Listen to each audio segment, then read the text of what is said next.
జనవరి 12న గ్రానిగా టీఆర్ఎస్లో రిలీజ్ చేస్తున్నారు.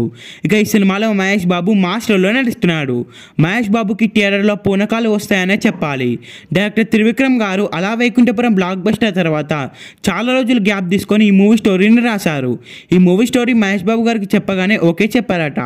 ఈ సినిమాలో మహేష్ బాబు వేరే లెవెల్ క్యారెక్టర్లో కనిపించబోతున్నాడని సమాచారం. ఇక ఈ సినిమాలో మహేష్ బాబుకు జోడిగా శ్రీలీల హీరోయిన్గా నటిస్తుంది. ఈ సినిమాలో మెయిన్ విలన్గా జగపతి బాబు నటిస్తున్నాడు. ఇక ఈ సినిమాకి సంగీతాన్ని తమనేస్ అందిస్తున్నాడు. ఈ సినిమాలో మొత్తం 6 పాటలు ఉంటాయని సమాచారం. రీసెంట్గానే ఫస్ట్ లిరికల్ వీడియోని రిలీజ్ చేశారు. ఈ సాంగ్ చార్ట్ బస్టర్ అయిందనే చెప్పాలి. అలాగే ఈ సినిమాలో ఒక ఐటమ్ సాంగ్ ఉంటుందంట. ఆ ఐటమ్ సాంగ్ ఈ మూవీకి హైలైట్ అవబోతుంది. ఈ సినిమా రిలీజ్ డేట్ దగ్గర పడడంతో ఈ మూవీ ప్రమోషన్స్ను కూడా స్టార్ట్ చేశారు. ఈ మూవీ ట్రైలర్ని డిసెంబర్ లాస్ట్ వీక్లో రిలీజ్ చేయబోతున్నారు మూవీ టీమ్.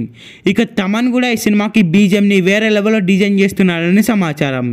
త్రివిక్రమ్ గారు కూడా ఈ సినిమాని ఎంతో జాగ్రత్తగా డైరెక్ట్ చేస్తున్నాడు. ఈ సినిమా కనుక థియేటర్స్లో రిలీజ్ అయితే ఈజీగా 200 నుండి 500 కోట్లు కలెక్ట్ చేస్తుంది. ఈ సినిమా థియేటర్స్లో రిలీజ్ అయ్యి బిగ్గెస్ట్ బ్లాక్ బస్టర్ అవ్వాలని కోరుకుందాం.